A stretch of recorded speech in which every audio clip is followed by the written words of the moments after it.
Hi, I'm Josh Apter, founder of Manhattan Edit Workshop. I want to welcome you to the next edition of Sight, Sound, and Story Live, the role of the VFX supervisor in film. By now, we almost take for granted how much visual effects are used in the movies and shows we watch every day. But when you get a chance to look under the hood and see what actually goes on into these effects, it is truly amazing. Tonight, we're joined by our panelists, BAFTA and Critics' Choice Award nominated VFX supervisor Jake Morrison. His films include a few you might know, like Thor Love and Thunder, Thor Ragnarok, Ant-Man, The Avengers, Lord of the Rings, The Two Towers, just to name a few. Also with us tonight is VES and SLFCA nominated director and VFX supervisor Mark Russell, whose credits include In the Heights, The Wolf of Wall Street, Minority Report, and many more. And returning to moderate is our old friend, an Academy Award-winning and Emmy Award-winning visual effects veteran and chief product officer at Boris FX, Ross Shain. Not only are we going to talk about the indispensable contribution that VFX play in films such as Thor and In the Heights, but we'll also explore the relationship between the VFX supervisor and the director. And of course, we'll offer insights to anyone interested in pursuing a career in visual effects. Lastly, let me thank mewshop's Jason Banke and Janet Dalton, who handle all the tech that makes this work so smoothly. And as always, if there's any technical hiccups, they will be small. Please stay tuned. We'll get everything back up and running ASAP. Thanks to our sponsors, OWC, AJA, American Cinema Editors, Zeiss, and Filmmaker U.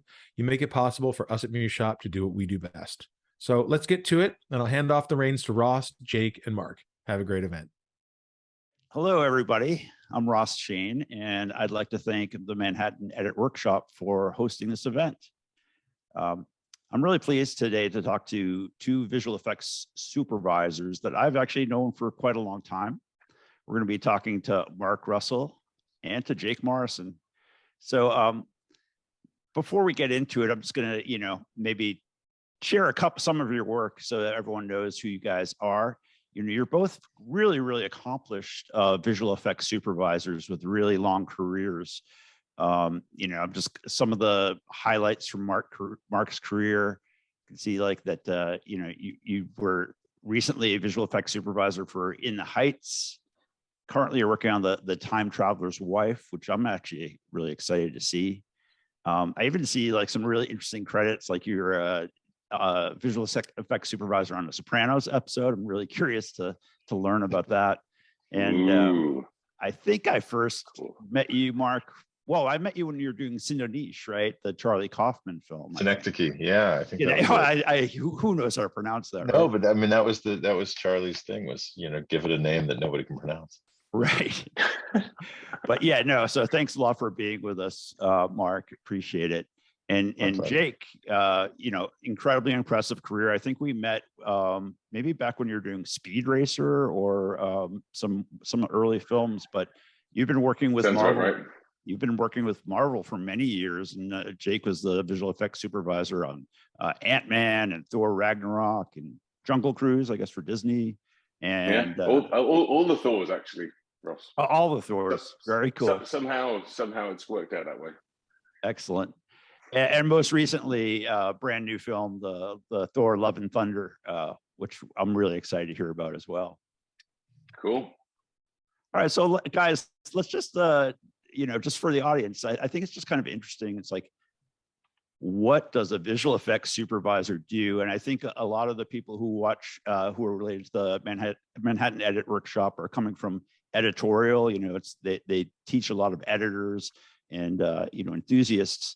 I'm really curious as to what each of you thinks a visual effects supervisor, the role of a visual effects supervisor does. So let's start with Mark. Excellent question to start with. It's a tricky one because I feel like visual effects, we do things a little differently than the rest of film, and I think there's always some confusion even when you're on set with people as to what the different roles are within visual effects. The way I look at it, a visual effects supervisor's job is to creatively oversee all of the visual effects in a film, which to me is, or a project or TV show or whatever it is, which is pretty much anything that touches the computer in post-production. So we work as a liaison between the director and the digital world.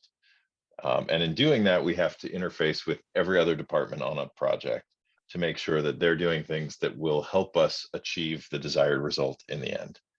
And that means, as a supervisor, it's primarily creative. And this is where I think a lot of people get confused, because I think we're one of the few departments that has producers and supervisors on the same team. And the real divider there is financial, logistic versus creative. And we both do both. You know, I've worked with plenty of producers who are really creative, and I have produced myself. And as a supervisor, I would be negligent if I wasn't concerned about the budget. So I think the basic premise is that we are responsible for anything that has post visual effects work involved in it, whether that's a green screen or a cosmetic fix or what used to be opticals that are now all digital. All of that kind of falls under our purview. And I'll just add one more thing to it, that the part I like about being in visual effects and a visual effects supervisor the most is that we're involved from the beginning until the very end. And we're one of, a handful of individuals who are really on a project top to bottom. So we really get to be a part of everything from conception to creation to final delivery. Cool. Well, that's really interesting. We're going to get into pretty much almost everything you just covered. So, but it's really interesting just to hear, what what the role means to you, how you would define it. And Jake, how about you? There's so many similarities in how I answer the question. I mean, I think what's really interesting for me is, as Mark says, it's very, very unusual for people to understand what we do. And the fact that you're there from the very beginning to the end, I think, is the defining characteristic of what we do. There aren't any other departments that do this. I always regard like a film as a triathlon, which is to say, you have your prep section, and then you have your decamp, and you do your shoot, and then you've got your post-production. And each one of those three sections involves completely different people. And it's basically three different films, except we're the sort of consistent thing. It's like, on the last picture I did, I came on before the line producer. Right? I mean, so it's like literally, it was only a week, but I mean, at the same time, so you've got the creative producer of the studio, you've got the director, and then we come on, and it's, nobody understands that when you see the press and the general understanding of what visual effects does, for the industry, nobody understands that there's anybody there that's shepherding things, and I think the shepherding part of it is the interesting. Only thing I'd add additionally to what Mark said is that there is, because you're there till the end, there's a certain shepherding, and I mean it in the nicest possible way, where you need to make sure that all the departments, every single step of the way, produces the very best thing that they can and passes it down to the next level, because they're gone, right? They do the thing that they do and they disappear. And it could be, to some degree, it's actors working against blue screens or whatever, making sure you get the right performance, the best performance you can out of them. It's making sure the camera moves. It's making sure that the lighting is the best thing for what we're doing in post. It's making sure the costumes are like the best represented. The props are the coolest. Like, it's all that stuff all the way down. And so there is a degree of shepherding where, in the nicest possible way, at the end of the day, of course, everybody's got professional creative pride and wants to make sure that the stuff they're doing is the best. But we're the ones who have to fix it if it's not good. So you just bet that we've got skin in the game from the front to the back. Like in the last show that I did, I was on it for 2.5 years, which is an appreciable percentage of my life. So you've got to make sure that every single department and every single thing delivers the best thing that you possibly can. And so that's all I'd add. We're not actual shepherds, but there is that bit where creatively you're part of the process, but you're also just trying to make sure that everybody is doing the best they can, and you're keeping your eye on everything. Yeah, I'm fascinated by just your careers, because it really seems in some ways that you guys are in the eye of the storm constantly, and you get to stretch a lot of different muscles, I think, right? So creative muscles, technical muscles, business you just mentioned, business communication skills, right? You're really kind of like working with quite a lot of people. I'm curious, if we can sort of take it back and talk a little bit about, for each of you, how you got into this industry. What made you, what led to your career in visual effects? And if there are any particular films or particular, moments that you can think of that sort of inspired you. But I'll go to you, Jake, because I know Jake had, but I think, before you were a visual effects supervisor, you were a compositor, right? So how did you get into the whole industry? It's a bit of all the above. So the way I started was, I actually, like, not to get super deep, but I had a bunch of Atari computers, like way eons ago, that I had all hooked up together so I could deliver live visuals to play alongside a band. Was the main thing. So we'd borrow like a video projector, and which was not easy to get right then, and so we basically like put the whole thing together, and it was to be part of a live experience. That got me, one of the things that I did got me a music video, because they liked the things, and so we just literally shot the monitor, my preview monitor, on a rostrum camera in a studio. Shot that then got me into commercials, then got me into TV, and then got us into film. And it's sort of generally, not that any of those disciplines are better or worse than others, but just generally fell that way. So it's along the way, I was a compositor, but I also I get bored quite easily. So I was a look dev artist. So when I was doing commercials, I would do, say, all the particle effects, and then, because the stuff that you send through to the I think it was Henry at that stage, or early Flame Suite stuff, it became clear to me that it was actually, I could make better stuff to go through to the client if I pre-comped them all myself. So you then start going, all right, well, if I start doing that, I can make better output with this. Then all of a sudden, when I ended up at, say, I was at Mannix in Alameda for a good while.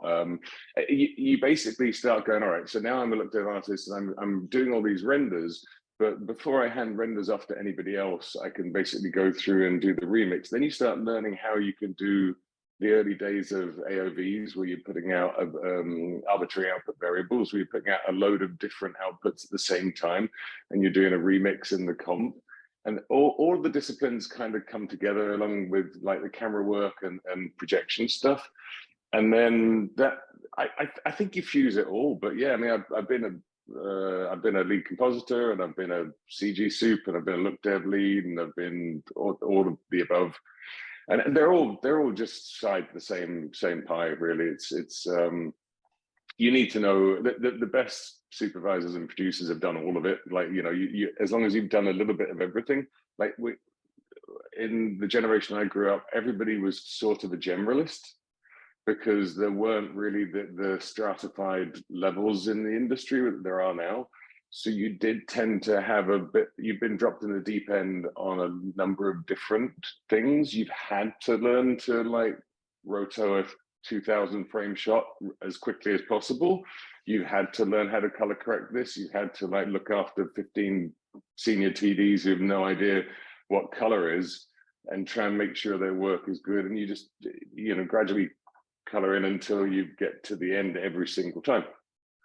So Jake, were you self-taught? I mean, essentially, you're kind of hacking away with your Atari, and I assume you got into CGI, some kind of, were you like early Maya guy, and just, what was your first tools that you got into? Oh, the early stuff, I would say Tripitron was really fun, which anybody wants to look up, that was one of the early things that a friend of mine, Jeff Linter, who's a games programmer, he came up with, which is a programming language for light and color, and a lot of waveform stuff, which I will say, learning the power of waveforms early in my career has been something that weirdly propagates all the way through. There's a lot you can learn from that in terms of color propagation and shape. And then it was the precursor to CAD 3D. I know it was CAD 3D. Tom Hudson. So it was pre 3D Studio and certainly pre 3D Studio Max. The Targa boards, the original ones, Yep. where you actually had the first tablets and you could draw. I was in charge of one of the first HD Quantel sets. What was it? There was like a 16:9 push that the EU they built like 8 HD Quantel machines. So like having like a full HD setup with the pen and all the rest of it. Yeah. Like there's all these bits and pieces. But yeah, for sure, no training whatsoever, which I tend to think like is actually kind of. I mean, it's not an advantage when you're hiring, but it's an advantage for being able to think on your feet. Yeah, let's just say that. Like, I would tend to look for people if I'm hiring who do have training, but I would say that there is sometimes a benefit to just jumping off the cliff and sort of stitching the parachute on the way down. One more question, and then I want to turn it over to Mark. But it sounds like that you had, so much hands-on experience with software, early in your career with different kinds of software and lots of tinkering. In my experience, like visual effects artists, like compositors or 3D artists, they're very, these are people who might not necessarily be that social, or they're used to working all day in front of a screen. And at some point, you kind of have made this jump to kind of a much more social communications kind of career. How did that come about for you? I mean, anything interesting to say about that? Yeah, I'd say it's when you're dealing with clients, like that's the first and best thing is, so working with commercials and working on, if you worked on a short film or a commercial, the number one thing you're going to be dealing with is you're in the zone, you're making the stuff the best that you can, but at the same time you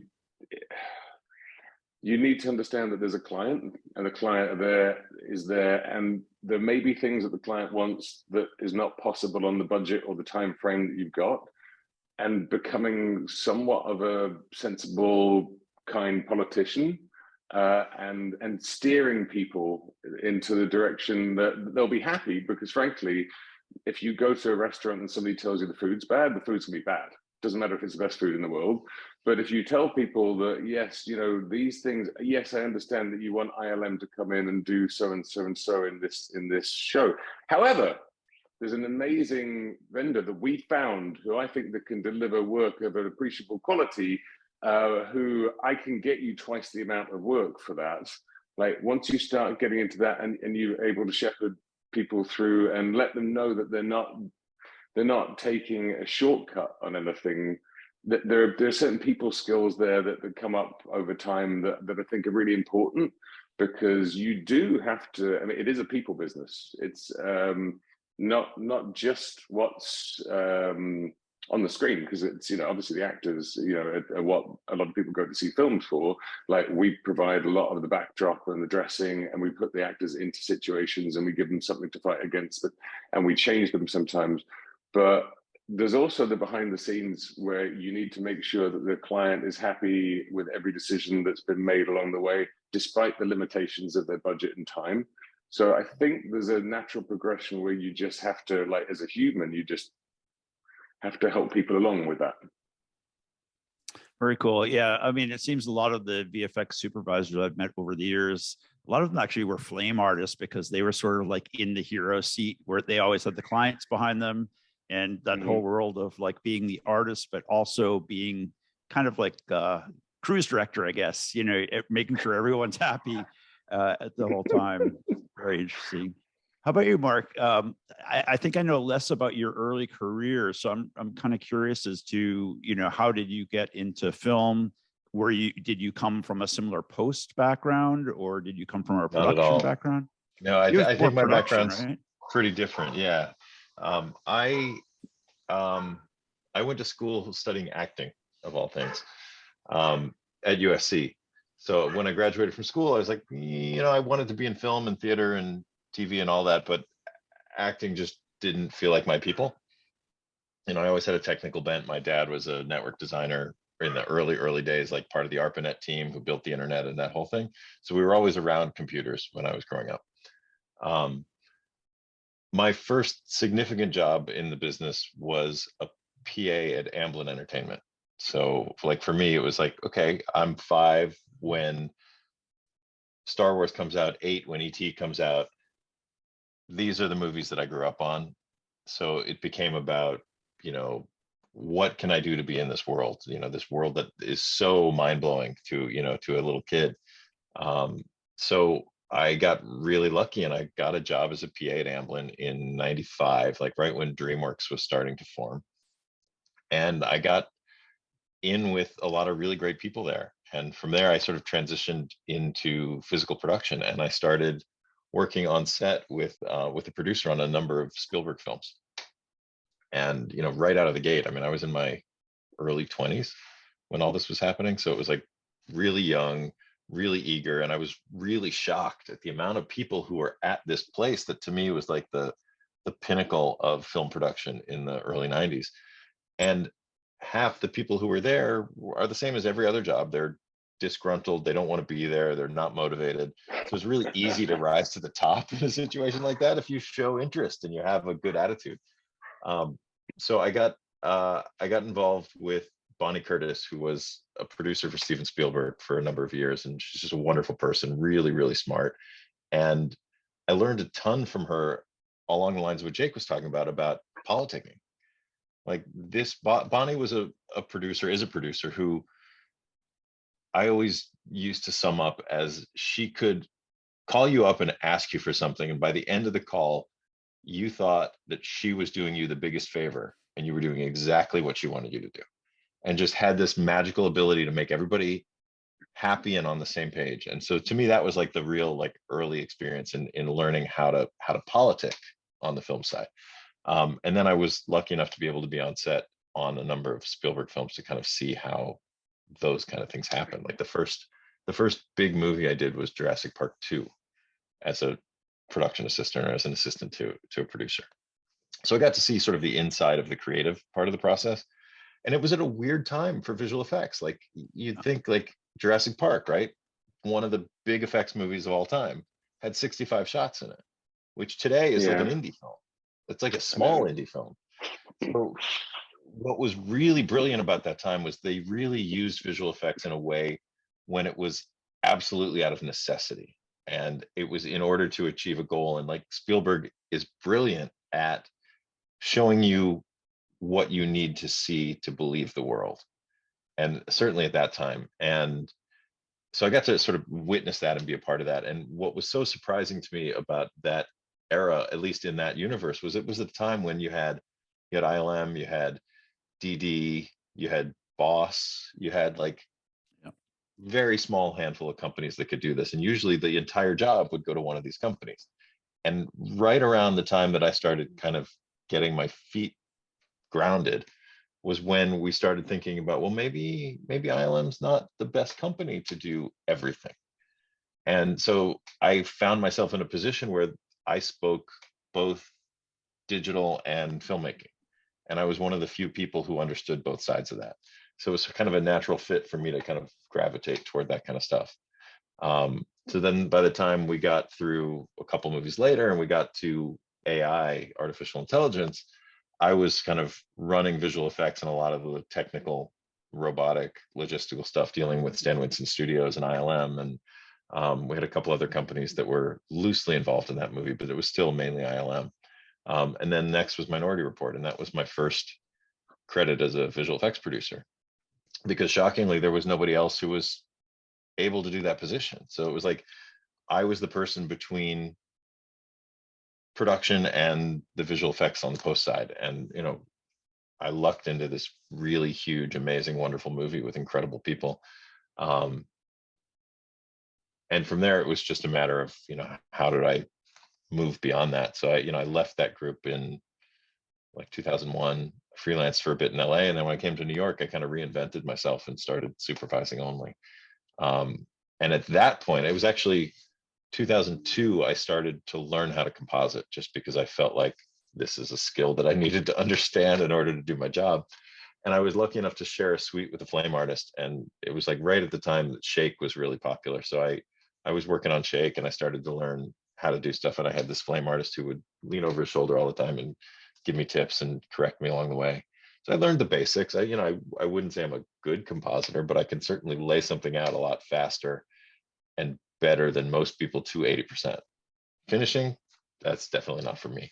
But from that point, I think I started to seek out projects that the visual effects were essential and important to, but not like right up and in your face. Like for me, a lot of the work that I've tried to find has been stuff where the effects help tell the story in a way that it couldn't otherwise be told. And being in New York, there's a certain vibe of the movies that come through New York, that certainly that post here, and often the ones that shoot here as well, where they're a little bit more auteur driven, I think, and generally a little smaller. So, I struggle a lot personally because I would love to be able to have the resources that Jake has on some of his films and to have these big machines. But I also know there's a lot of maybe not so positive things that come with that. So it's been a fine balance, and I think for me it's been about finding like the sort of the pocket where I feel most comfortable. And a lot of the time it's working with directors who maybe have an understanding of visual effects but aren't so savvy on visual effects that they really want somebody to kind of guide them and walk them through the process in a way that creates something organic and beautiful and natural to the film. And one of the things we didn't talk about earlier is the role of a visual effects supervisor, above and beyond all of the shepherding and the logistics and the management and the creative part of doing it. We're all there ultimately to serve a director and a team, a creative team. And I think that's something that I'm always reminding myself of, like when I think, oh, we could do X, Y, and Z, at the end of the day, I'm doing what the filmmaker wants. And my job is to make the best movie possible within their scope. And it's a funny kind of, it comes down to politics, and it's sort of figuring out what is it that this director wants, and how can I ingratiate myself with that person and build a trust so that I can learn what they're after without having to verbalize everything, and till we get a shorthand, so that then we basically form a partnership, and they don't have to think about visual effects anymore. They just know that I'm going to deliver them what they're after at the beginning. So for me, that's a lot of the fun of the process. I know I've kind of diverted from the history here, but that's cool. No, it's actually pretty interesting because you kind of have this Hollywood background, but you kind of went towards like an indie auteur, like you say, maybe smaller budget kind of, you started with the Amblin and Spielberg, but then you kind of gravitated to this other side, whereas Jake kind of came from a sort of do-it-yourself kind of, background, and now he's like, gone on to be working at the epicenter really of big budget VFX films, right? So very interesting. And I'd like to hear more actually about sort of like the differences between working in these different modes, right? So can I say, I just want to hear any Please. anecdote from Jurassic Park or anything from Amblin at all ever. But this would be the most fascinating cocktail party chat I could, Yeah, I mean, I love that AI film. Truthfully, I mean, when I think back about effects shots that are memorable to me, there are a couple in that film that I remember when that came out. That sort of was like, wow, we've sort of like jumped the shark on what can be done. First use of virtual production, really famously, like seeing the set extensions there where Jude walking around. It was a huge moment in there. Some beautiful work, man. Yeah, for that scene in particular, it was sort of the first live camera tracking that I knew of that was done, and we outfitted the stage with giant targets, similar to what you do with a Stipe now or a Moses, but they were all very specific targets with individual barcodes, and it was a deal. It was a really big deal at the time. But yeah, what a great sort of foray and entry into where we are now. It's crazy. And I think for me, part of it has been about figuring out how I can take the little bits and pieces I picked up early on, and how do you apply those to whatever the film is, whether it's big budget or small budget. How do you how do you take all of those things that you know and those tools that you know you can access and apply those to an indie film that maybe has a dozen shots that are really complicated and the rest are just, simple, add snow kind of things. And for me, that's always been the big challenge. It's like Jake mentioned the triathlon of it all. And I always broke it into 3 parts, but I never connected it to a triathlon. I think it's a brilliant analogy.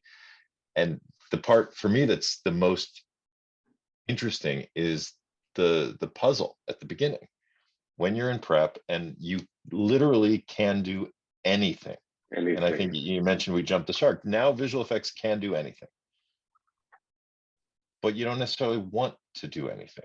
And I think that's the part where you have to sort of figure out what are the most important things to this film and how can visual effects help it get there in a way that's going to benefit the film the most, as opposed to saying, yeah, we can create that. And which, by the way, is a great part about being in visual effects, is on the set in phase 2, you're the yes man most of the time. Everybody says, we got a problem. It's raining. We can't shoot this beautiful exterior that we had planned. We only have 1 day in this location. Can you help us? And the answer is usually, yeah, we can take care of that. So if we could kind of tee off a little bit what we're talking about now and talk about, when you get involved in a project, give me an idea of what, a little bit of the workflow of whether it's the script, shot breakdowns, at what point does previs, at what point are the vendors decided, the whole, I'm very curious as to sort of that beginning phase of a project. And Jake, maybe, you've been working on, like you said, you've worked on all the Thor films. So at this point, I assume you sort of have it down to a science, but I assume every project is. Oh, I would not go that far. But yeah. If there's one thing that the Thor films do not do, it's abide by any science. That's for sure. So the way the breakdown works is you do, yes, go through the script, and obviously, like we've touched on the importance of the VFX producer, like having a partner, and again, Mark, you mentioned it's one of the really rare departments that have 2 HODs that are the same, the heads of department that are literally like the same level, have to work completely together all the way through from the front to the back. It's a very interesting and different relationship to any of the other departments. Normally it's a single hierarchy, like for each one. The production designer, for example, is like, top of the pyramid, the costume designer, top of the pyramid. Like for us, we always have the 2 roles which are together in the same level. The breakdown, going line by line through the script, is only useful as an exercise to give you an idea of what might be in there. Like that's something that we'll go through and we'll do that. But that stuff is like throwing spaghetti at the wall. Sometimes like the script will change, and it will change 1,000 times. And getting too caught up in the details, I think, is a problem at that stage. So I tend to regard the script as being like a bit of a blue sky moment where you can take individual moments in the movie and say, well, how could I turn this into something really interesting?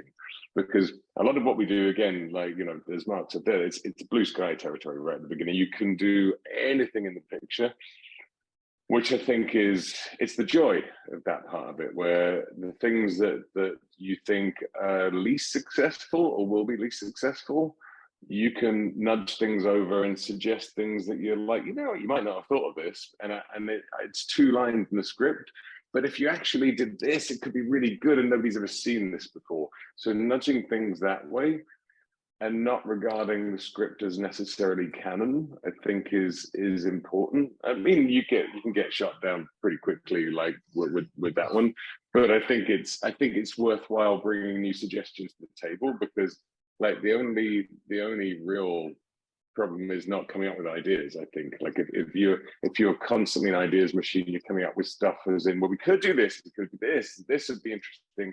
If we use these new tools, we could do this, but you might want to not do that.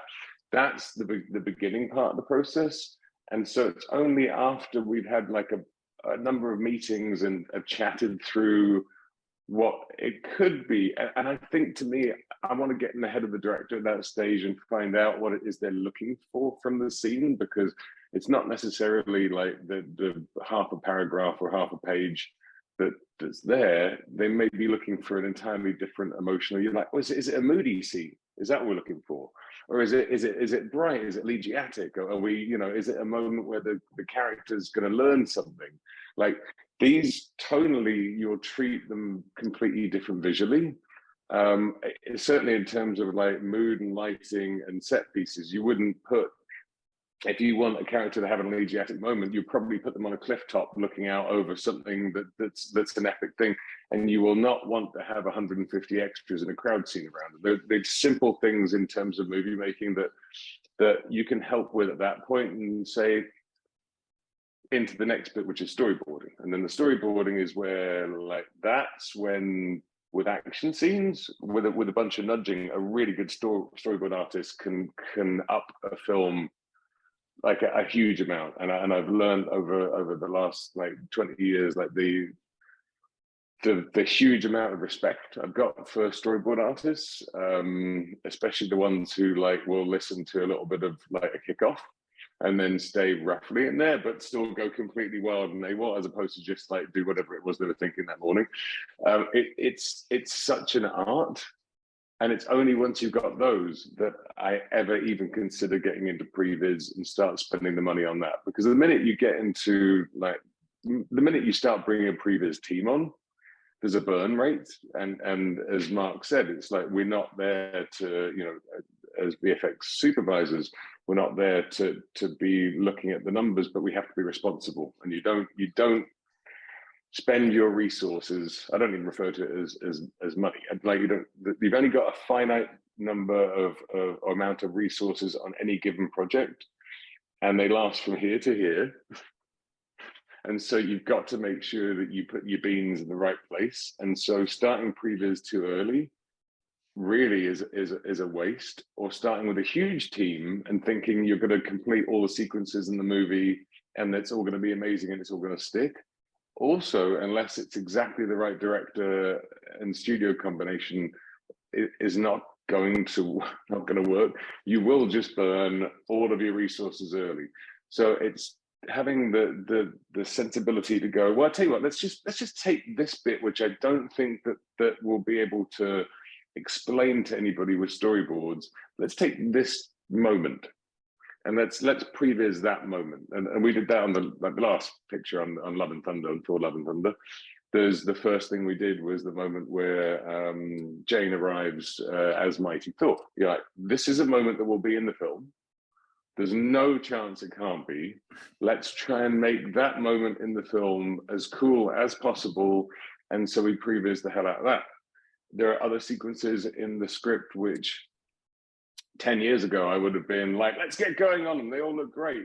But you look at it from a structural point of view and you say, well, do you know that this is definitely going to be in the movie? Because if it's not, are you wasting your beans? And why not just hold on to a few of those?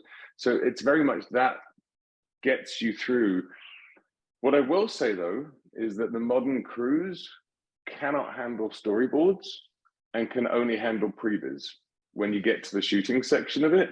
And that's something that's blown my mind. When I was doing Ant-Man with Edgar, when we were doing the setup of that stuff, Edgar's 100%, Edgar Wright, is 100% a storyboard guy, and he will do the chicken scratch stuff while he's writing the script.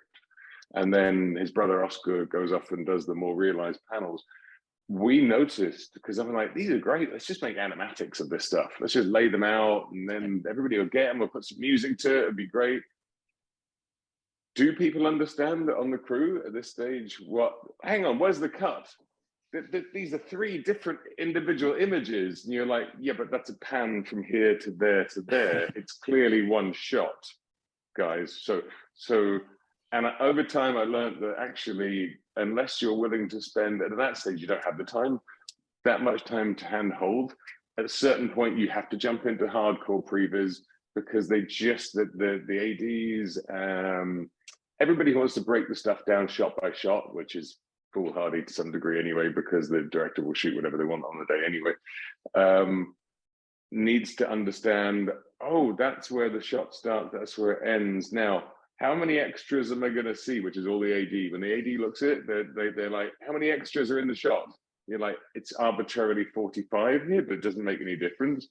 Okay, what are they wearing? Says the costume department. Okay, the DP says, is it really going to be a backlight? I mean, everybody takes something completely different out of the previous, but it's really quite a useful process. And at a certain point, thank God, it turns into post-viz and you start working with the stuff you've shot. And what that's really interesting, really interesting. Yeah, I was thinking, to me, I was questioning at what point, you know, storyboards versus previs and that relationship. At what point are the VFX vendors, because I know, you know, you're working on really large productions, right? Where each VFX vendor has their own sort of sub team, and they might be specializing in various characters with CGI, you know, and that kind of thing. So, you know, could you share anything about how these different VFX vendors are brought on? Yeah, I mean, if the baton's still with me, I'd say, I've said this before, like almost the only creative choice that I think as a production side VFX supervisor that you have is correct casting for vendors. Like, because once you know, once you've, okay, it's a character movie. You're going to be looking at Weta, you're going to be looking at Frame Store, you got to go through the Rolodex of like, these are the people who you know have delivered time and time again. Okay, it's an architectural film, so you're going to be looking at, you know, like the DNEGs and the so you're going to be looking at people who do a lot of world building, Reno, like that kind of stuff. So really, once you book that work, it's very hard to move it. Like it's there's a huge amount of inertia behind the scenes to make sure that once you've made those deals and the people are in and you've now shot the stuff and they've prepped it and they've done the dev on it, that everything lands correctly. It really is genuinely like one of the hardest things to do correctly, and it's the stuff that myself and my VFX producer probably spend the most amount of time talking about. And then it's a huge, and the world right now is like the VFX vendors are absolutely like up to the gills right now. There's so much work out there. So in say 10 years ago, like people would have been queuing up to get work in certain areas. Now it's their work to turn down to some degree. And I think you rely never more relevant than now, I think, is you rely upon the relationships that you've scored over the years with these people. You build a trust level where obviously we work for the movie, as Victoria is always very keen to point out to us at Marvel. Like, work for the movie first. Like it's about the movie. You also do.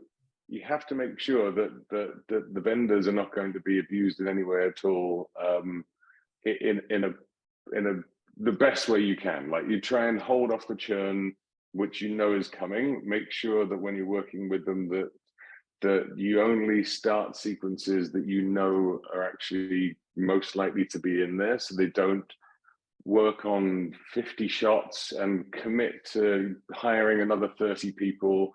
And then those 30 people come in, work on the shots, and the shots are then cut out the edit the next week.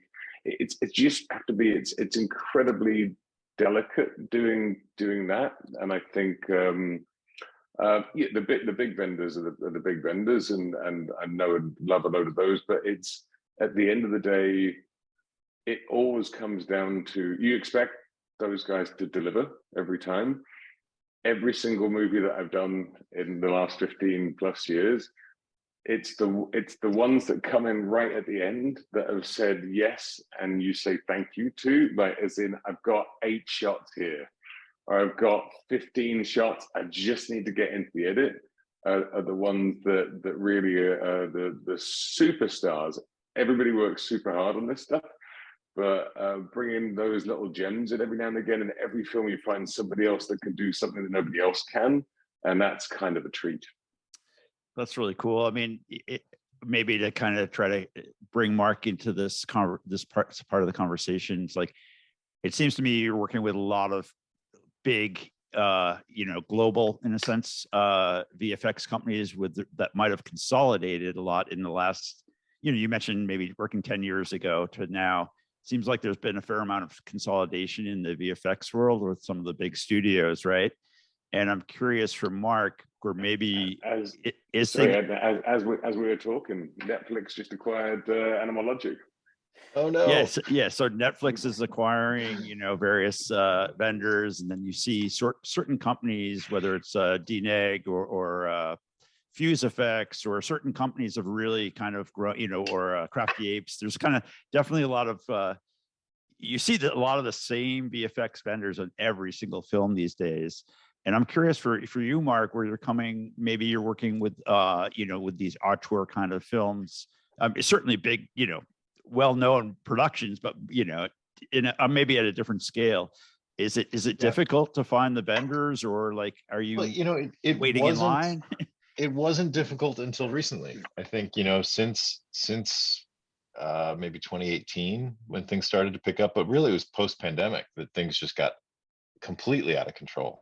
And on Time Traveler's Wife, which I finished a few months ago, at the end our shot count doubled during the course of the show. And it wasn't a huge show to begin with, but it became a fairly significant size show. And we were struggling to find people to finish some of the work. And it's about, as Jake said, it's about finding the right people to do the work, not just anybody who can do it, because there's all kinds of ranges of companies. I mean, you get the big 4 or 6 or whatever it is now, 8 maybe vendors that you can trust for stuff, but they're also busy. They're either turning down work, or you're going to have to wait until they can deliver it to get the work from them. So you got to go out to smaller companies to find it. And some of them are really great. And you find these needle in the haystack companies that just can deliver anything you ask on time, really good work. And those are the ones that you hang on to. And so I as I'm sure Jake does, a collection of these companies that I go to for the little random stuff that pops up at the last minute, that are all over the world. And they're all good at different things. So I think for me, it's always about figuring out the puzzle of how do I get this piece over to Spain by this company, and then there's a company in Montreal that does X, and then I've got a company in Mexico that does something else. So you go wherever it's appropriate for the particular task.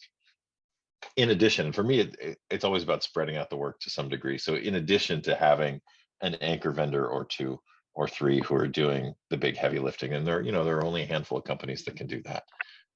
But the consolidation has been really interesting, because you get companies like the mid-tier companies are just trying to get as many other mid-tier companies together to become big companies, so that either they can be bought out by Netflix or can merge with an MPC or a DNEG or Framestore. So yeah, it's a very interesting balance. And the people that go from one of these companies to the next. I did a job, must have been 10 years ago. And New York is like a microcosm of the larger community. We don't do animation here. We don't really do character work, but we do a lot of really good set extension work. And so the companies that were here were all really dynamic, and it was mainly built up of core staff and then a bunch of freelancers. And I was on one job where I literally, one day I was at one company and I was working with a compositor. And then the next day I went to a different company and I was working with the same compositor. Right. Same job. He was at both companies. It was a very strange experience. But I feel like there's a lot of that, maybe less so now, because I think companies have realized they really have to cultivate a culture to keep people around, and they have to, there's benefit to having the same people on for a long amount of time. You get a rhythm, and you get a shorthand that happens, and everything moves faster and better and smoother when that happens. And I think the small to medium-sized companies, the good ones know that, and the ones that are struggling haven't quite put that together yet. And they bring in people as needed, and it ends up just being more labor for everybody. I don't even remember where we started on this track, but I hope I answered your question. I couldn't agree more, though, by the way. It's like literally you notice the small to medium-sized companies that take care of the crew, try and keep the churn down, try and not go boom and bust, try not to say yes to too much work, I think is the key. Like, that's something that over the years no matter how much you're on your knees, and I'm sure you've been there a number of times, like I have, Mark, like literally just begging as they, please take these shots, please. And at the same time, there's a bit of you that just goes like, but only say yes if you really can do them. I mean, so don't just say yes. Don't say yes to be nice, because I really appreciate that, but then failing is not an option. Just only say yes if like you're really, well, you know what, we have this 3% extra capacity we maybe could do, but okay, sure. But don't, you know, like that stuff where you suddenly, I've got sort of slightly suspicious over the years of the larger companies that don't invest in the senior TD level stuff, basically, and a lot of the look dev, because the one thing that, you know, if you're in with the folks that can do really good turntables, let's just say, like a lot of digital humans, a lot of digital environments that look really, really good in the presentation level, is usually that development's been done by a very senior number of technical directors. When you bring people in at the end to apply that work across a number of shots, the chances are strong that it will scale well. So you can bring in the more transitory labor, because there is a lot in this business, of course, and it will plug in. What's more dangerous is the folks who are just putting those together with a much more, we cobbled it together in the comp and it looks kind of pretty good. When you bring in the labor at the end to do this stuff, you're going to get 15 types of spaghetti, like, and it's just, and that's exactly when you really haven't got the time to do that and to marshal it. So you get kind of good at looking at that. What I do think is an interesting change right now, because the work from home stuff has been such a big change for everybody. And I've heard from a number of the big companies on the last picture that from an artist point of view, it used to be that whatever the catchment area was the one that you lived in, right? So if you're in Manhattan, or if you're in Los Angeles or Vancouver or whatever, you had to work for the companies there. What's kind of fascinating right now, I think, which had I been an artist starting out now, which I think I probably would have enjoyed, you could just choose your time zone to some degree. If you can work from home, you can literally just say, you know what, actually, I fancy working on the West Coast, but I kind of get up early, so I want to work on East Coast time, and you can patch into that with the thin client stuff. And I think that's something that we've never had anything remotely. There's been no flexibility like that up until now. It's always been the closed networks where you've got to like walk into the doors and the big gate swing shut, and that's it. But now it's a bit different. That was always a huge issue with the security, right? So like, they wouldn't let artists in and out with footage, that's for sure, or, visitors and everything. But now with virtual machines, right? And much more secure controls. Yeah. So I want to ask a question that forgive me if Ross, if this isn't appropriate, but I feel like in visual effects, we're in a weird spot in that most of the people who work in visual effects, from the artists to the on-set team to the whole gang, we all love movies. We all love the work. And we really cherish the job that we do. And I feel like it's gotten us to a place where a lot of people have been abused or compromised in their work. And I feel like on some level, I'm not saying that we welcome this or allow it, but there's some weird combination of that we love what we're doing, and there's some fascination to it that allows us to get in these situations where we work crazy hours for very little rewards. And I wonder if you guys have any insight as to why that is, because it seems to be particularly bad in visual effects. And I think it's getting better now that people are working from home, because you can have a separate life. You don't have to sleep in the office. But we get in these situations where, because we can do anything, people get really excited about creating new stuff. And I think there's a certain amount of that engagement that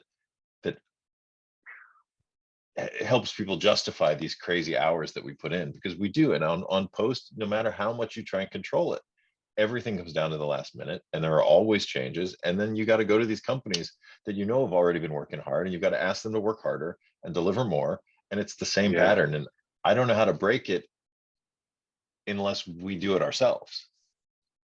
Mm-hmm. I hear you there. Like my family, I've got a couple of family members who work in financial, and all I'll say is that they're like basically forced to get 6 to 8 weeks of holiday a year. Like it's like you please, like you work so hard, and we know it's not a job that necessarily you love. So please just have some holiday. That what we do is the very opposite, where people are literally supposed to, like, you've got to get up at 3:30 in the morning and get on set, and you should be saying thank you for that. It's a really unusual point of view, but I mean, I think it's the entertainment industry has always been a little bit like that, and I'm not sure what the easy answer is. I will say we do derive a lot of satisfaction from the end product. There's that, but yeah, it's not fair what everybody's asked to be put through, I think, and I'm not sure what the answer is, to be honest with you. Yeah, from my perspective, is, you guys know that I work on a sort of like technical software side of the industry, which is an interesting relationship to, because I work with a lot of visual effects artists all over the world. And it is interesting because a lot of the people get into visual effects for the passion. They're just, they love the work. They're super creative. And that's why they are going to, burn the candles, because it's not necessarily about money. It's really about, like, they're just, passionate. But then that same passion, when you combine that with business challenges, that, I think that's really interesting things, because there are some visual effects companies that are kind of artist driven that don't make it to that next level, so it's definitely been interesting for me to work with, different types of people and over the years, and also, again, seeing how the nature of the business has sort of changed. At this point, would it be interesting for you guys to look at some clips, maybe from some recent work? And I think I would love to look at, some of your work with maybe an eye to the challenges on some of the shots, technical challenges. I'm also really, really fascinated by the idea of, like, what are you guys doing on set when this is being shot? So I'm kind of, I know there's so much work is done in prep. I'm kind of curious as to, and maybe this will be a precursor to we look at the clips. Like, what tools do you bring to set? I mean, are you guys shooting lots of reference plates? Are you getting involved in things like that? Or is that more for the VFX vendors and you're kind of there, I know, Jake, I think you do some shooting yourself, right? Or directing, sort of second unit. Yeah, stuff. I was second year director on the last picture, but either way, the math is the same. Like, you bring a full crew. Like, I think, Mark, I imagine you would say the same thing. Like, the one thing that you have to be doing when you get on set is you've got to have the team and the structure there to get all, somebody looking after, like, the dots on the blue screen, somebody looking after the capture here, somebody looking after the LiDAR, all of that stuff has to be taken care of to a level that you can talk to the director at any given moment and get involved in the creative discussion. Like, everything else, like, is, you need a team, and it's an enormous team, like, to be able to bring that together. But it's not what we do, like, on set. We have done it, but it's usually do it when things fall apart. But that's not the plan. The plan is to be there so you're part of the creative discussion. Yeah, no, it's exactly the same for me. It's, have people around you who can get you all the data you need without having to think about it. And obviously, you walk into a situation and you realize, for me, it's always about, and I'm sure it's the same with Jake, because we all do this, it's about having a plan B and a plan C. So you go in with plan A and you've spent all your time prepping for plan A, but you walk onto the set and you can start to see, okay, well, plan B is going to be, well, they're going to shoot this direction, which nobody said we were going to shoot this direction. So you have to be prepared to cover everything in that direction. And then if they're shooting that direction, that there's going to be a reverse. So you just have to sort of play out every scenario and be prepared for, when you're in post, them saying, well, this doesn't work, we want to change X, Y, and Z. So you have to just have your team cover every possible scenario. So we have data wranglers who do texture captures, we have LiDAR people who do 3D scans, we have photogrammetry people who are running around capturing things that we can recreate later. You've got coordinators who are dealing with the next day's work and where everything is showing up. And our job on the set, like Jake said, is to be there for the creative team, to be there for the DP when they ask, can you fix this? Or the director says, well, this isn't what I want at all. Or how I have this great idea. I woke up this morning and I thought about a dragon.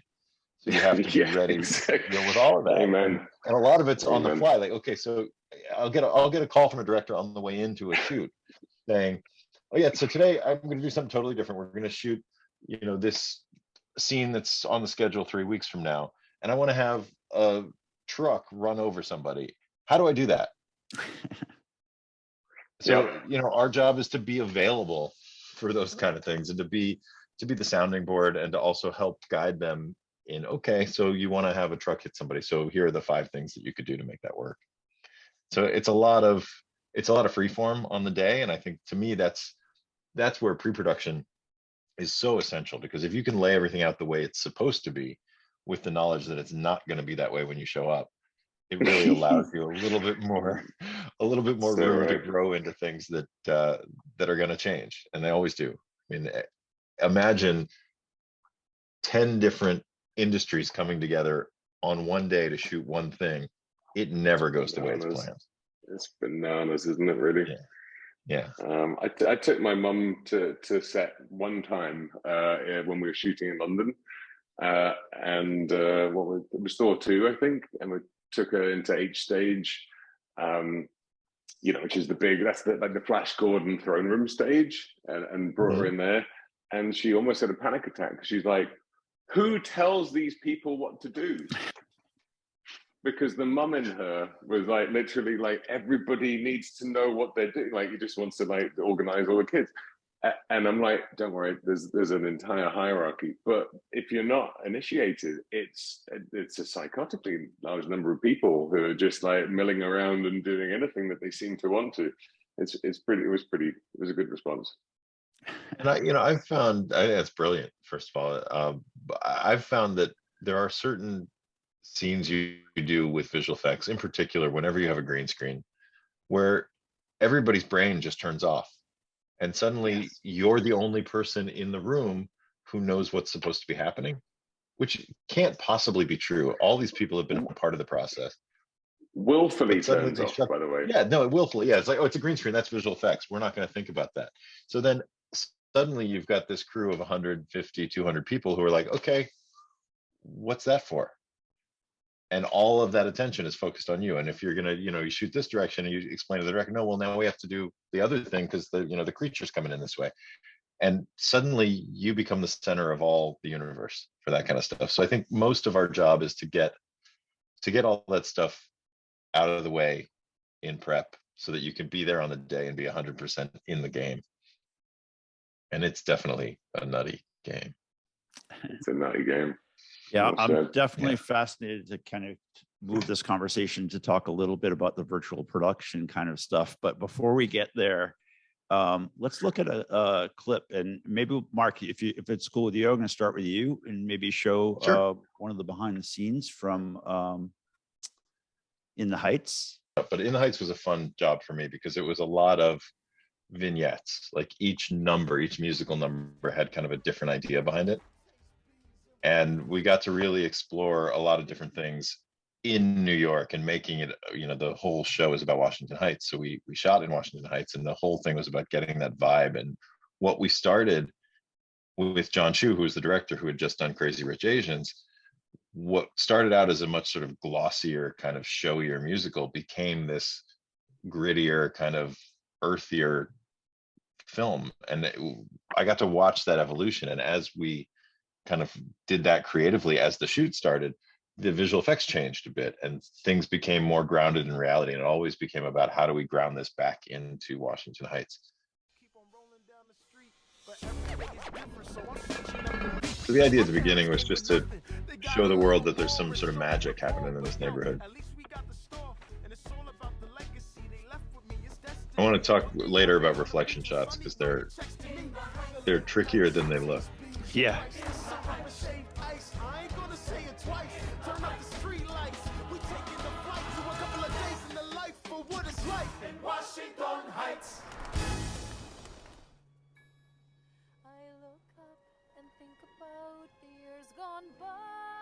This was the first musical I'd worked on, and there was a certain energy to it that was so exciting. And it was so much fun. It was like everybody was working toward this like community goal, and it was really, really exciting to be a part of. And this was the big effects scene right here. This is a cool scene. Thank you.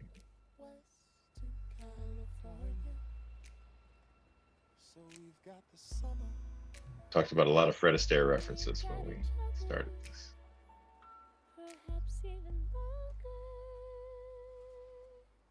When you're on your own and suddenly without me, will you forget about me? I couldn't if I tried. Got to do a little virtual production. We previewed the whole scene. The director got to shoot it. That's when I'll see your face again. And when you're gone, you know that I'll be waiting. When you're gone, I'll be working hard, but you know we should drift apart. Let me take this moment just to say, you are gonna change the world someday. And I think of you every night at the same time.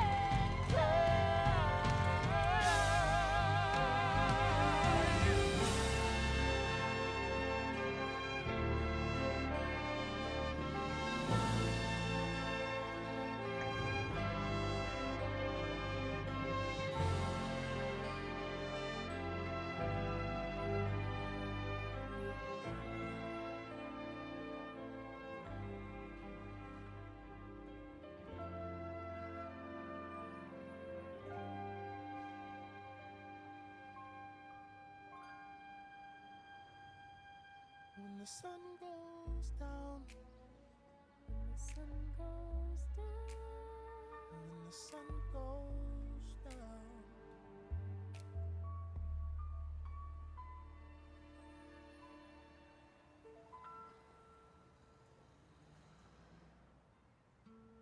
Dude, come on. Sorry, Yeah. Got to be proud of that. That was amazing. Yeah, Thank no, you. very, it was very it cool. was fun. And I think what was most fun for me about that Cool. one is it was really, we got to pre-shoot it, so we all got sort of educated about what worked and what didn't. And the idea that you have a camera that can rotate 180 Yeah. degrees in the middle of the scene. And so we really calculated where that was most effective and how that worked. And like the idea that first shot when gravity shifts was a big deal for us, and trying to do it in a way that, mechanically I would have done it a little differently. And we really tried to stay organic with it. I would have had the sun would have been on some sort of a motion control base and counter. But then, they wanted to freehand the camera move, so it wouldn't have really made a difference anyway. But the idea being that while you're on them for that first part of the shot, nothing can change. So while we have the actors on a platform that's moving like this, everything from lighting to the camera position has to stay locked on them so that you don't feel it until after they start moving. Yeah. So it required a lot of cleanup. I'll just leave it at that. But I'm sure it did. We did. The light was on. You could see it in that green screen. The sun was on a mechanical arm operated by some grips. Was never quite consistent, but we got close enough, so it worked out really well. The camera was a Technocrane, not even a Techno dolly, so each take was operated individually. So yeah, it was a logistical pain in the butt, but it came out okay, I think. Can I ask how you dealt with the hair? The hair of the actors? In terms of the gravity, yeah, exactly. Yeah. Oh, well, they both, fortunately... That was seamless. That was seamless. Well, they both have short hair. Like, she's got a nice tight ponytail, and Corey's got pretty much a shaved head. Well, no, yeah, no, for sure. But she's tied back, is she? Yeah, she's because it got a was ponytail tied absolutely. back super tight, like it was Yeah, like there you go. braided and No, tied it's back. good. That was It's like space. really You shoot great. in space. You make sure they shave everybody's head before Yeah, you shoot that's the helpful. scene. No, no question. No, that was really good. No, caught that he didn't have so much hair, but her, you didn't feel the gravity suddenly switch at any point with that, which is great. I wondered if you Yeah, had so to I mean, do like CG hair at any point. no CG hair. We did a couple like replacements on their legs at one or two places, and I can't remember exactly why. Right. But the building and the surface of the building that they're on is mostly in camera. We dirtied it up a bit. Cool. And it was just getting the extensions right, I think. And the sun plate was shot on Manhattan Henge, which just passed a couple days ago. It's like 2 days out of the year where the sun sets right between the buildings. Right. Which was a fun. It's very fun cool second because unit shoot to having direct. lived in New York for a while, it's really playing off just that New York light. When you've been in Manhattan, like through the years, there's certain days that the light just hits right, and it's very cool for me to see this. Somebody made a comment to me the other day that I had never put together until recently, looking at a sort of a reel of my work. They said, wow, you really let DPs backlight all your visual effects shots. And my response was, well, I didn't know there was an option not to let them do that. But I think I've never met a DP who doesn't prefer to have direct backlight in most of their shots. And I think my goal was always to figure out a way to embrace that, knowing that it's coming. Like this scene would have been nothing if you didn't see the sun in it. So Mark, was there previs for this scene? Yeah. So with this, we started like everything. We started with storyboards. And then I had a company in town create a playable level in Unreal. And I think this was my second delve into using Unreal for previs. And basically I had them create a scene. And while we were motion capturing the choreography team doing the dance on the stage, we also had a VCam there and we could shoot it simultaneously. So there's a clip in the middle, sort of beginning middle. Yeah, so right in here, I think there's two pieces where you see the previs. You can see that the director's got the VCam on his shoulders, simultaneous to when we're motion capturing the dance. So he's shooting in a different direction than where the dancers are. It was the weirdest experience. So you have the dancers doing mocap on the left side of the stage, and cameras pointing to the other side of the stage, but shooting the dancers in the virtual world. So it was a little like head trip, because you're watching them over here, but you're photographing them by looking that way. But we basically set up these tables and kind of rehearsed the scene a couple times and then photographed it just for fun. And it really informed a lot of what we ended up shooting. And then I took this piece with the editors and we cut something together. Was working with dancers different than working with stunt people? It was, but the beauty of working with either of them is they're all trained for precision. So to go from dancers and stunt people to non-dancers or stunt people is a big difference, because you get there are actors who can hit their marks every time, and you put a mark down on a green screen and the focus puller nails it and the actor gets in the right spot. With dancers, that happens 9 times out of 10. And I find that the same with stunt people. You ask them to, can you roll a little bit more on your right shoulder, and it's just done, and they do it. And I think that's great when you're working with something that's so like specific like this. And look what they're working with. We had folding tables and a fake ladder. But the cool part is this: we could see it live, and we could see how the sun would react to what they were doing. And this informed what we did. But on the day, they had a techno crane, and they put the camera anywhere they wanted. And of course, the typical thing is you always run out of time while you're shooting. So what you plan to do, which was 15 shots, ends up being 8 really good shots. Very cool. And you mentioned reflections. Some potential problematic shots or solutions. In the earlier shot, when the one with Usnavi who's singing out the window and there's dancers happening in front of him, this shot here, there's no way to achieve this in camera. I mean, I guess you could paint the camera out of the reflection, but then you're dealing with his face. So you break it up into 2 or 3 parts. ironically, the interior shot was him on stage. The exterior was on the day as kind of a B unit. I think the main unit had moved off, and I was dealing with this stuff.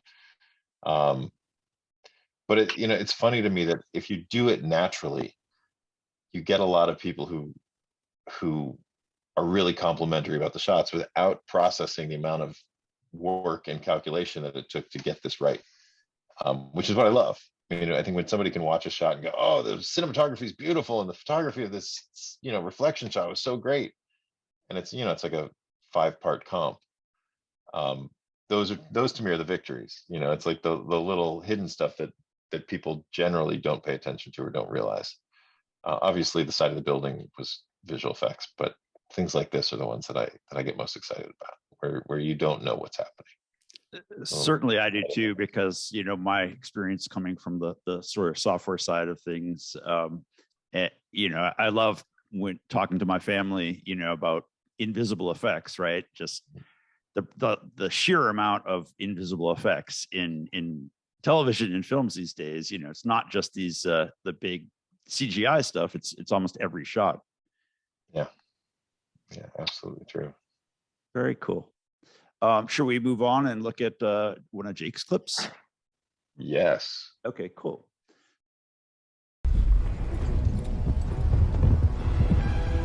An awful lot of this is, to some degree, it's. Oh, do you mind popping it down a little bit? Thank you. This is just a run of a ton of stuff that we did for Thor 3. So this is Thor Ragnarok. Typically speaking, the Thor films thrive on blue screen. Like, I tend to use blue screen as opposed to green screen, simply because I tend to think that the finish looks a little bit better. A lot of the extra, a lot of the bounce that you get from people on green screen tends to make them turn orange later. So I tend to ditch a lot of that stuff. But yeah, I think even if you go down a little bit lower, Ross, if you don't mind. Yeah, of course. Yeah, sorry, so much score. Not that I don't love the score. But, what would you say? Mostly, it's, we would start with things like that on set. Huge cardboard cutouts about the same size as a dragon's head that you had to have appear later. And to me, mostly it's you want to make sure that the actors have something that they can react against. And then once you've got that, it's about lighting. And then once you've got as long as you've got something that's large and is of a correct color to throw the same bounce, I think that's the crucial thing for me with lighting, and that's really sort of the biggest thing I think I bring to stuff on set, is making sure that there's something that's there that can influence the actors with whatever it is it's going to be, something similar to that. So Jake, this film, there was no virtual production, or was there a component? No, this one actually we did full virtual production. So if you were to go back for a second, you'd probably see in there that there's Vicon cameras in the walls everywhere in the pre. There you go. Yeah. So see, just behind Thor's head, exactly. Yeah. There's Vicon cameras. We actually worked with the art department. We had them built into every single set, because Taika, who's playing Korg on the left-hand side, we just thought with him and with Kate Blanchett, who played Hela, the baddie, we wanted to make sure that we had as accurate motion capture data as possible. So we built everything into the entire set. If you want to play on, it's grand. What I learned from this, which is what I took to the next picture, is Korg, for example, which is Taika's character here, is an enormous character, 7'6". It is basically a bodybuilder. So the first thing we did was we took all of the motion capture that we got from Taika and we plugged it straight into a Korg body, and everybody told us it was terrible to a person. because once you retarget and map that stuff, it makes no sense, because like basically Taika's not moving like a 7'6", 1,500-pound creature. He's moving like Taika, like a 180-pound dude who's like 5'10", 11. So there's Can I all ask these what limitations. that? Yeah, well, was this a alternate, or What was it? What, sorry? on this particular shot? Is this, you have a different version Oh of? no, that's post-viz. Okay. So that's okay. a post-viz wipe, yeah. So what you get is this strange moment where you've got like Korg, like I study this an awful lot with say Incredible Hulk. So when you're dealing with the Hulk moves like a bodybuilder because he is a bodybuilder. There's a ton of limitations that you have if you're working at that level, and one thing that they cannot do is this. They literally couldn't bend their arm up to that level as I am here. So taking Taika's performance and then retargeting the whole thing and then reanimating it all became something that I learned on the next one. The next one, we didn't use any virtual production whatsoever in terms of motion capture, because it's an animation process. So you take what Taika's done, you take a spatial camera and you take witness camera stuff, and then you take all of that and plug it all together and reanimate on top of that stuff. You're inspired by it, but you're not sort of beholden to it. I think that was the big learn that I had from Thor 3 to Thor 4. Very interesting. This motion capture, I think on this one, there's a portion of this which I think is worth mentioning that I'd never done before, may never do again, but it was interesting. So you had a fight between Hulk here, who's 8'6", and Thor's 6'4" and what I was keen on is making sure that the entire fight didn't look like it was just a fully animated thing. I did want to do some motion capture for this, but I realized that I couldn't find that there was not going to be, there's not somebody who's 8'6" that you could get out there to do this stuff. So we did some scale motion capture in the sense that I looked at the math and said, well, if we take the 8'6" and map that back to 6'4", I can get a 6'4" stunt guy. But I could then also, what's the reverse math? And the reverse math ended up being finding a Thor that was 4'3" is the correct number. So we found a dude, Paulie Lowe, in London, that we flew over to Australia and then choreographed and shot the entire fight as motion capture with correct scale for the entire thing. Then taught, after we'd captured the whole thing, then taught Chris Hemsworth the Paulie Lowe's version of it, the smaller version, and then he did that piece on set against just focus mitts and pads and all the rest of it. But we already had all of the motion capture that we needed for Hulk, and then plugged those two together. So That's brilliant. It's the first time I've done really anything like a scale motion capture thing, but it was kind of fun. It was kind of fun. Yeah, really fascinating. Mark, just trying to solve a problem.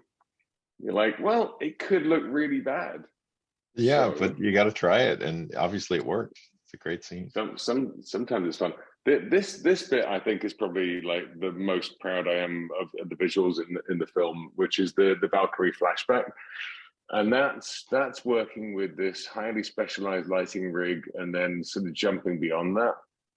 And this is something that Taika gave me this to direct as a unit and sort of run with it. But it's this really weird lighting setup where, imagine, what was it, like 250 or something, 450 I think lights, hot basically hot lights on a huge circular rail. If you pop back to that, actually, Ross, that'd be handy just for a second. So basically, the cameras sync to every single hot shoe flash. So as you hit on set, basically, it's hard to explain, but as on set, you get the actors ready, and then you go, okay, 3, 2, 1, go, and they go in, and there's a sweet spot in the center of this ring, and you go bang, and you get 1/2 a second of the strobes go, and then when you unfold that at 1,000 frames a second, you get this wheeling 360-degree light with the whole thing. Which the idea with this was to make it a nightmare, like a nightmare flashback sequence, because it's her sisters all being killed in battle.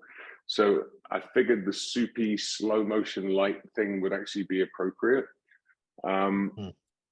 We used there's something that we've leveled up on the next film that we've used a sequence called the Moon of Shame in the new Thor 4 film, which uses like a grown up, like a yet more grown up version of this, which is kind of a very, very unusual system called plate light, where you can effectively shoot a number of different lighting passes simultaneously but interleaved, like effectively like you're shooting AOVs, and then you can separate those in post, and you can mix and animate between them. And it's something that we've not done yet. It's a brand new thing that we're just rolling into that film. It was really exciting and difficult and incredibly, as Mark, you'll appreciate this, incredibly hard to explain to anybody on the crew what we were doing, but they got it, and it's kind of an amazing sequence, I have to say. I'm curious about the one you were just showing with the 360-degree lights, because you obviously you matched that in the environments. So how precise were you with where those lights were in relation to where the actors were? Were you not as precise as you need? I mean, it's actually quite sloppy. The human eye is very forgiving with that stuff, and we use the same thing on the Moon of Shame sequence in Thor 4. It's the lighting on the actors.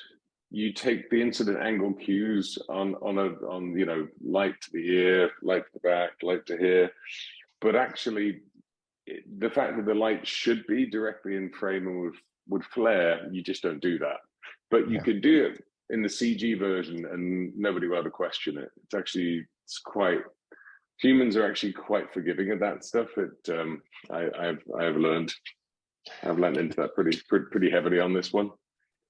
That's great. I mean, I looking at it, it's all about the capture, right? So you get your actors lit the way they want to photograph them, and then the background becomes sort of supportive of that, regardless of how precise it is. Exactly, and it's the dust and the debris and the wheeling light, and so on the next version, I went a lot harder on that, and so you'll see in Thor 4, there's in a moment like that where you've got an actor standing there and the light is wheeling around behind them. I basically took the moon that they're standing on. It's called the Moon of Shame, and we exploded it just so we could get a load of standing and flying debris and dust and particles everywhere, and then took that light. And my pitch to Taika was somewhere along the lines of, what on a foggy night, what car headlights look like? And he's like, yep. I'm like, we should do the opposite of that. It should all be lit. And then we should punch through shadows. Like, it should be wheeling shadows, which for us is volumetric shadows, but that's an easier way to explain it. So as an actor is lit by, because all we're shooting is, actors against blue screen on a tiny patch of ground. Behind them, everything else is CG, but you can do these huge wheeling camera moves with dust and all the rest of it through there, cutting through. And as long as the angle of the light that's wheeling through looks slightly similar to the incident angle on them, it's completely sympathetic. It's anyway. What was an experiment? Grand experiment. Very, very cool, Jake. Thanks for sharing that. Yeah, no, there's really, especially that last scene's very memorable and very painterly almost. You know, really, really interesting quality you got there. We're kind of getting close to running out of time, and there's just so much to cover. You know, I do have a question for both of you, which is, we hear a lot these days about Unreal Engine and LCD screens and, you know, riding off the Mandalorian story that was kind of, you know, really, it kind of crossed over, right, from into the mainstream, where all of a sudden the mainstream, the story is that filmmaking is changing, right? That's what the mainstream is, you know, the media is covering, and that filmmaking is changing. And you know, in the future, you're always going to be in front of a huge LCD screen, and the people on set are going to be different than the people on set now. I'm just kind of curious as to, you know, Jake, I know you had some way back when you kind of did spherical stuff, I think on Speed Racer. Yeah, I'm just kind of curious as to your thoughts on this aspect of virtual production. I mean, Mark, you'd have done the same thing as I have, I'm sure, in terms of car comps and stuff like that. It's like a bunch of LED screens, you wheel them in, like you reflect stuff on it. It's good. I mean, the LED volume stuff for me, we built one in Australia. We built one for Thor 4. You have to do a ton of prep to try and do the 3D environments in there. They're based on a game engine, you know, and at that stage it wasn't Unreal, but it will be now because Unreal is in the ascendant. Unreal's the best, I've got to be honest with you. It's so damn good. Like, I mean, you saw this obviously on that piece that you were just talking about there, Mark. Like the real-time lighting is just so good. Yeah. It's so strong what those guys have done. But effectively, to me, like the LED volume, until it's a huge thing, and when I say huge, I mean spatially, becomes a very small box to shoot in, which, you know, is great for you know, horses for courses, as we say in England. Like for the right thing, it's great. But I encourage everybody who's going to shoot in an LED volume to basically ask, well, would you shoot that scene in a 75-foot by 90-foot space with a 23-foot ceiling? And what happens is it's quite limiting. Like once they're the size of stages, like proper stages, but there's no question. Like once you can walk into like a proper purpose-built huge stage and you can put anything up on the walls that you need, like it's just got to be quite surgical. And the tricky thing that I think I'm trying to make sure that I'm telegraphing to a lot of producers, actually, because producers tend to think at this stage that there's a lot of chat in the media that makes people think that they can just walk in there and shoot in camera VFX.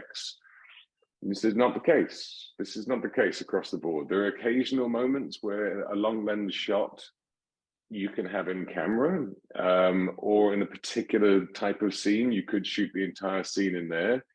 And there's a lot of parallels of things that you could shoot if you built the scene itself, like the actual set. So the key for me is making sure that nobody is thinking with LED stuff is you just rock up and you throw something up on the screen and all of a sudden there's no post and everything just looks great on the day. There's a ton of planning beforehand, and then there's also a ton of replacing in post. And on Thor 4, yes, we knew we were going to do that anyway. So we approached it with it's going to be the best lighting on actors that's ever happened, you know, very interactive, right? And it's very three-dimensional, and you can light people in basically 180-degree dome lighting, like we would do in CG with HDRI. But it doesn't mean it's all in camera and it's done. And I think it's crucial that people don't walk away from the hype that's out there right now and just think that it's done deal, because it hurts us in prep when we're trying to explain to everybody, no, there will be post here.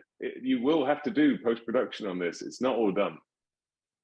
Well, I I agree 100% with that. And I will also add that, part of the explanation for people is, okay, we're taking what would be post and we're moving it up into prep. So now you've got what normally is done when everybody's gone. Now you've got this pressure of, we've got to shoot up ahead and we have to build these 45 environments for the volume in 3 months, which is impossible. So you're moving your post work into prep, and then you're still doing post work on it. Right. And it costs you more to shoot. So it's a great solution for certain things, but I think Jake was spot on that you really have to identify what those things are and would you shoot this in this scenario otherwise? Otherwise, why are you doing it? Novelty, I think, is right now is like the hot thing. I'm prepping a show right now where we're going back and forth about what we want to shoot on the volume and what we don't. And is there a benefit here? And I've got a director who's very gung-ho, but now very reluctant. And I don't know what's changed in the 3 weeks since we started having these conversations, but so I'm trying to find that balance of like, what are the scenes that we should be doing on the volume because they make sense as opposed to because we can. And part of me is like, it's great because you get to build environments early, but we're not going to be ready. We haven't done the design of this world yet. So how can we figure out what it's going to look like and shoot it in 3 months? So I think the actors really enjoyed it. I'd say this much. So knowing that the two things that I do think are great from it. Number one was by the end of the shoot, I learned that I could stick a tracking marker on the back of the actor's neck, and then literally have a live tracking blue screen behind them. So as I moved around, cool. so I had a live blue screen. So I got effectively like 320 degrees worth of like interactive lighting with with an escape window, right? Which is what we knew what we needed anyway. So we got all the reflections on shiny costumes and everything, but we were able to pull that stuff out there. And then, but all the actors have said the same thing: is that if I'm sitting at the top of a cliff looking out over a vista, it's just so much nicer than doing that with just a blue screen, like, because I've got to go like, so dude, there's a big vista out there, but this way they get to see it, and it's basically concept art. And I think once these things are like cheap and freely available to be able to walk in, throw up a 360-degree panosphere, and then have the actors look at it and then choose the minute you need to protect yourself for the hair, because the hair is the important thing. That this is the way forward. Again, the way Mandalorian's done it is genius, and it's specifically built for, like, shot for exactly what those guys do. When you get into like any other usage, you have to just be super careful about how stuff is shot, written, and executed in there. Otherwise, you're in to do the whole thing twice, because you're going to prep. You're going to try and prep, like as you say, Mark. You got an impossible amount of prep done in 5 minutes. So therefore, you're scrambling with multiple vendors, left, right, and center, and virtual production companies. And then all of a sudden, you do the shoot, and then you go into post and you replace it all. You've only got so many beans, so it's literally like, just, you've got to make sure the resources aren't all spent right up front on that stuff.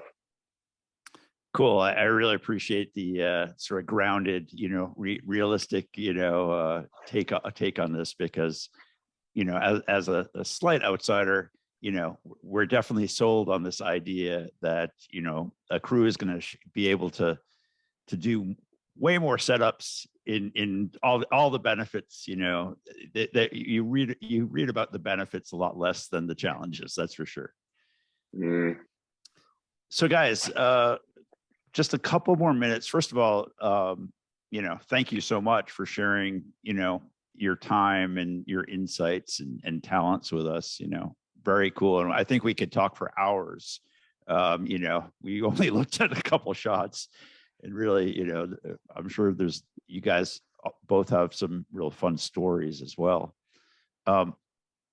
Last question about technology, AI, machine learning, Mid-Journey, DALL-E, these kind of apps that are, all of a sudden really bring some very interesting concepting tools to creatives. Just curious if you guys are playing with these tools, if you have any thoughts about the future of AI, machine learning driven tools, taking part in your workflows. I'll jump in. I've been doing a little bit of work on a side project dealing with one of the big graphics card companies that has an AI to do what from our perspective is face replacement, but they're purposing it for a different use.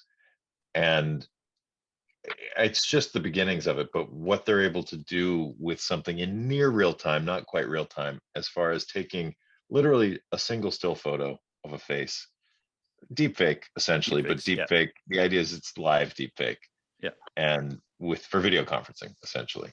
And Scary. to be able to take something like that and apply it to a visual effects solution is really interesting. Like, face replacements on stunt players 5 years ago were really expensive. You had to build a 3D head, you had somebody animate it, you had to, match move the whole thing, light it perfectly. Now we're getting to a place where that's going to be pretty much by the book, much simpler.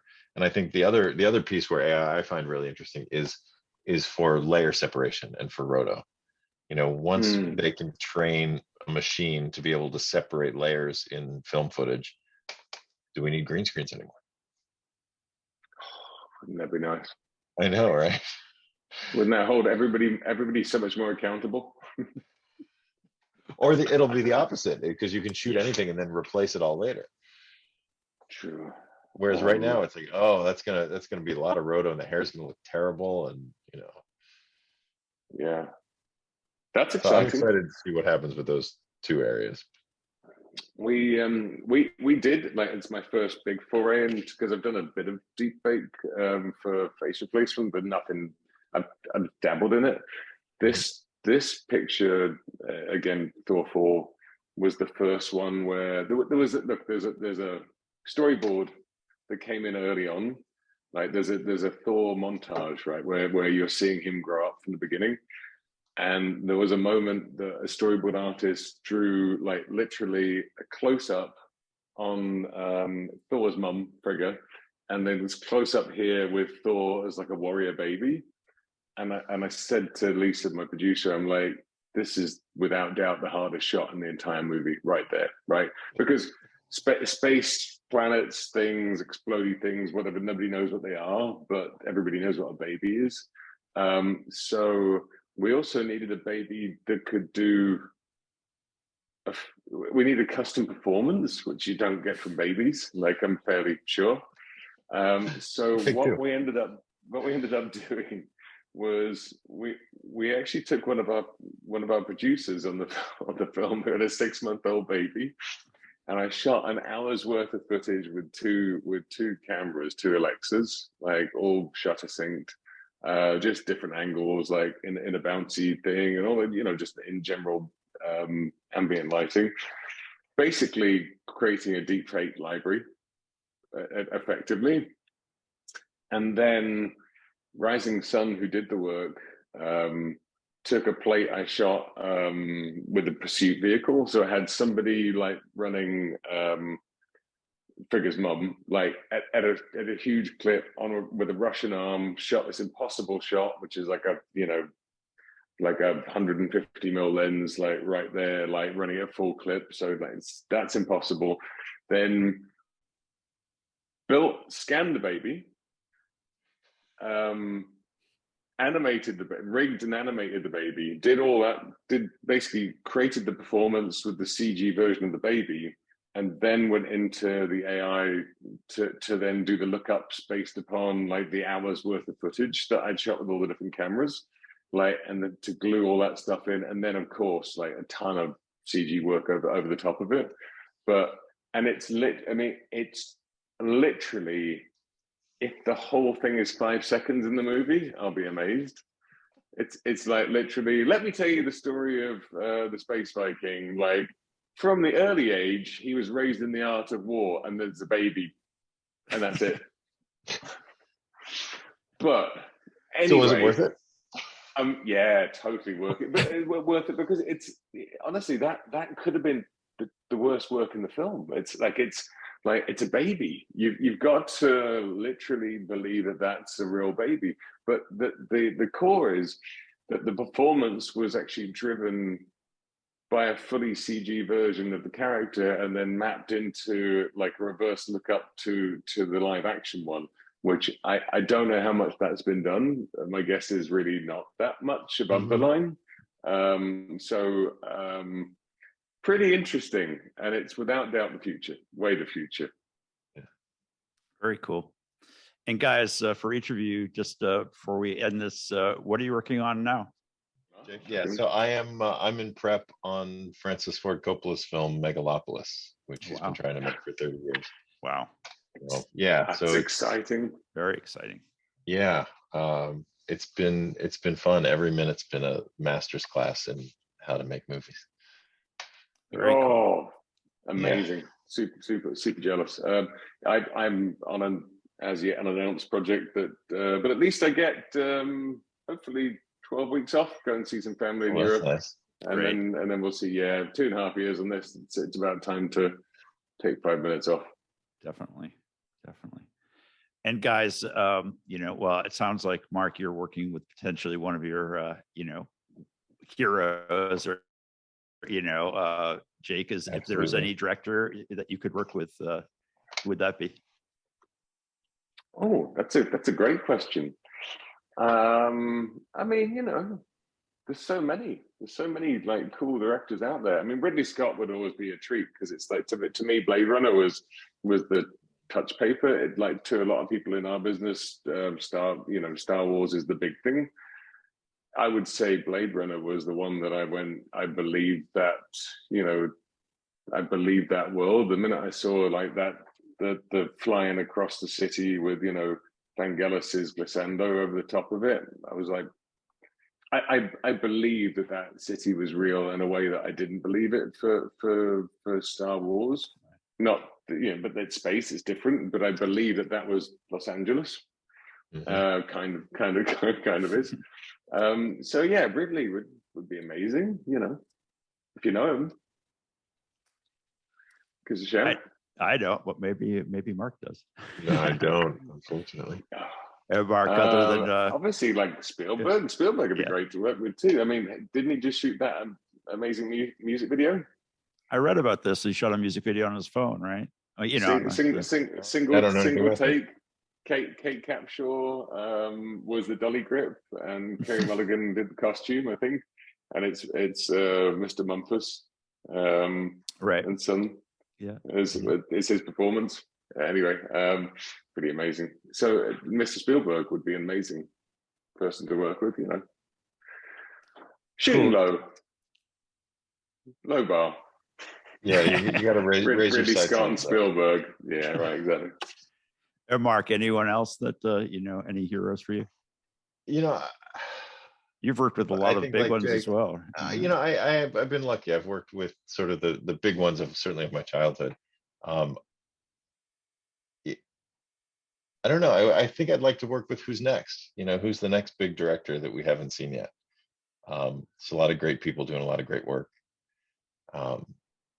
And I think, we're in an interesting point in film in that, we've got tent poles and we've got indies, and somewhere the middle ground has kind of been lost. And I feel like I want to find the person who's going to bring that back and make, fun, non-tent pole, but still really interesting, exciting movies. Cool. That's a great answer. I'd like to work with the person who does the next Bill and Ted's Excellent Adventure. There you go. Yes. There you go. Yes. And it should be a musical, because they're just fun. Jealous. Well, with that, guys, I think that's probably as appropriate as there's going to be a spot to end this. I thank you both so much for your time. You're really generous with your time, and you guys are kind of inspirational as far as the work that you're doing. And so thank you very much. And I'd like to thank everyone at Manhattan Workshop for Editor's Workshop for having us. And I think that's about a wrap. Okay. Thanks, guys. Great. Thank you. Thanks, everybody. Thank you. Thanks again to everyone who tuned in tonight. I hope you were both entertained and educated. So if so, please leave a comment and let us know. And of course, another huge thanks to Ross Shain, Mark Russell, and Jake Morrison. And thanks as always to the crew, Janet Dalton and Jason Banke, and our amazing sponsors, OWC, AJA, American Cinema Editors, Zeiss, and Filmmaker U. Stay tuned for more events in the future and for our first in-person, impending, coming soon event, hopefully coming this fall. We'll see you next time and have a great night.